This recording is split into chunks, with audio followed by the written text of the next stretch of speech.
Hare Krishna, Gauranga. So I had a little thought while doing the household duties today that I thought I would like to share. About 3 weeks ago, our tap broke in the kitchen sink, so the whole entire thing collapsed over, and it means it's been really difficult, negotiating around doing the dishes with a broken tap and the water's coming out at funky angles and splashing onto the floor, so on and so forth, the usual thing, some always troubles in a big house, and I was thinking today, actually, I had said to my wife, I says, oh, we got the tap fixed, the maintenance people came out, fixed the tap, and then just, I was so shocked at how amazing it is to have this brand new tap and how tall it looks and how, and because I had basically just gotten used to it and I'd forgotten. I was like, oh, how long has it been broken? Just a week? My wife was like, it's been 3.5 weeks, So I had actually just got so conditioned to the broken tap, and I had already kind of set my mind into how to work with it and how to deal with it. And, so that kind of got me thinking about how easily we can allow our minds to lead us away, to forget the actual truth, the actual situation of life, i.e. Krishna consciousness, our relationship with Krishna, our constant need to be engaged in devotional activity as opposed to material, and obviously the benefit and vast difference of the two things, spiritual versus material activities. So it got me thinking, okay, the mind can really be your enemy. And in Bhagavad Gita, chapter 6, Dhyana Yoga chapter, most of the verses there are speaking about this concept of the mind and how it can obviously be your greatest friend or your greatest enemy. So I just wanted to kind of share those verses and kind of just to help illustrate this point about, we need to be aware not to be conditioned to bad things, because we can do that. I mentioned that a couple of times in recent podcasts or whatever, that we can very easily just get into bad habits. We can very easily, and almost in one sense, enjoy very bad bargains in life simply by being conditioned into it so much, But in Bhagavad Gita, chapter 6, verse 5, it says, Udared atmanatmanam natmanam avasadayet atmaiva hitmano bandur atmaiva ripur atmanaha, which then says one must deliver himself with the help of the mind and not degrade himself. The mind is the friend of the conditioned soul but can be the enemy and his enemy as well. And then it mentions down here that one should not degrade oneself by attraction to sense objects. And there's a verse, Yehi samsparsa jaboga dukkha yona ya evate adyantavanta kunti anate shuramati buddha, that an intelligent person does not attach themselves to the object of the senses. So we've said that in this process of anartha nivritti, this cleansing of the unwanted things in the heart, these anarthas, they bubble up.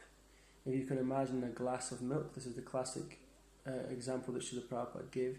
A glass of milk, you're pouring water, it's overflowing, keep pouring, keep pouring, keep pouring, keep pouring, till eventually it'll become clear. And then you just have water, pure, clear crystal water. No longer any cloudy bits, right?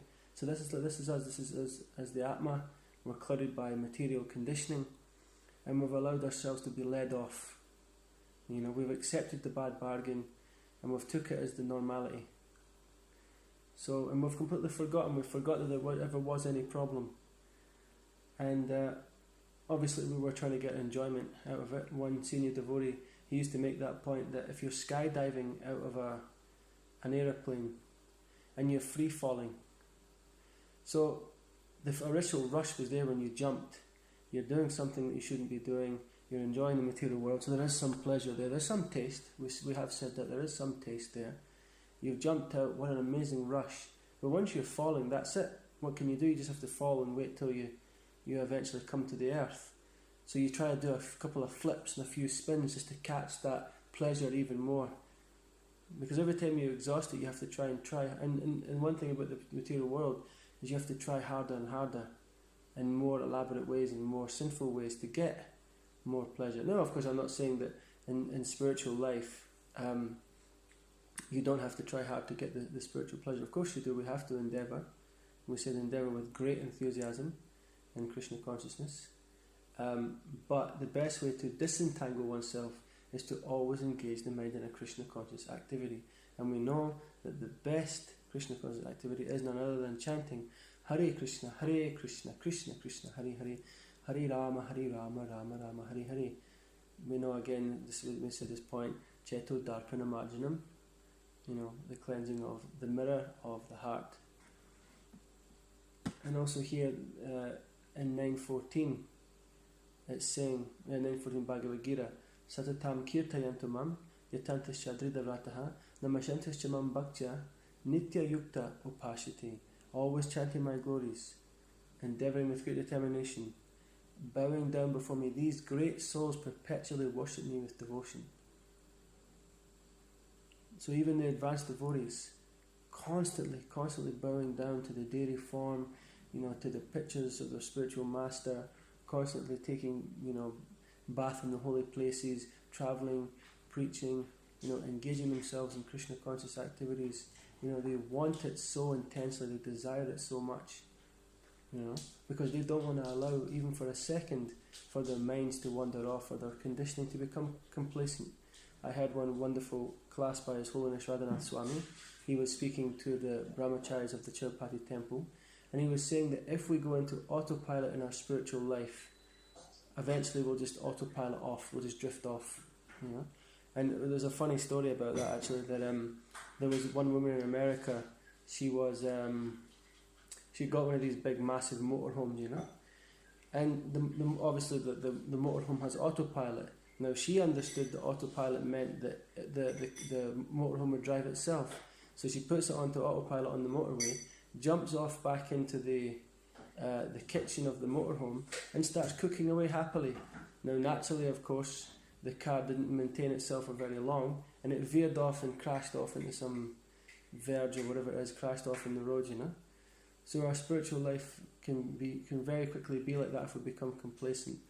Just as I said, I got so used to the tap being broken that my mind had completely clouded me over, and I had forgotten the time, And luckily, Association of Devotees, or in this case, the Association of my wife, have reminded me that it had actually been 3.5 weeks.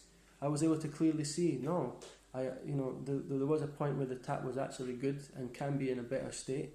And we can also be like that in Krishna consciousness if we constantly remind ourselves we are higher than this, we can be better than this, we deserve to give ourselves something better than this, So don't slip away, just as we don't want to slip away in Krishna consciousness, even materially speaking.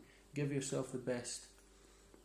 Many times we see the rags to riches story where someone comes along and says, oh, I didn't care for education at school, I didn't get into this thing, that thing, and then all of a sudden, by some mercy or some pious credit or something happened in their life that triggered some phenomenal surge of success.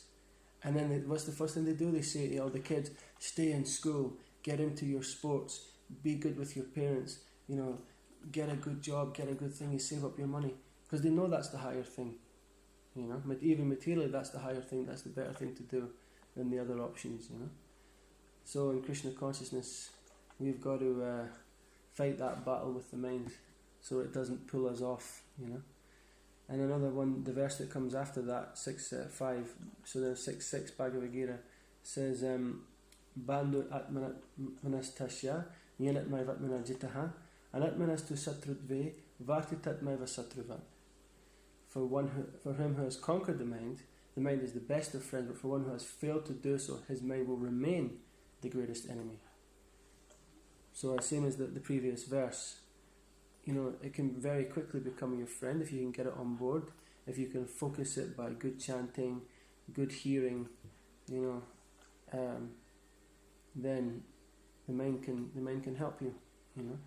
If you don't, my God, the mind can be a brutal enemy in that sense, because the mind can take you off anywhere in a second. It really is that easy. The flickering senses, right? Chanchalam himana Krishna, Ramati Balavadridam, Tashaham Nigraham Manu, Vayuriva Suduskaram. This is another verse in this chapter, chapter 6, Bhagavad Gita, on the mind, saying the mind is flickering, wandering, it's just going off constantly, you know. But yeah, I just wanted to share that little point. It just made me think how easily we can accept something other than the real deal, you know. And this is what we want in Krishna consciousness. We want the highest, we want the best. And there is no doubt that Krishna consciousness is the highest and the best for everyone. Srila Prabhupada ki Jai, Nitai Gaura Premanandi Hari Hari Bol.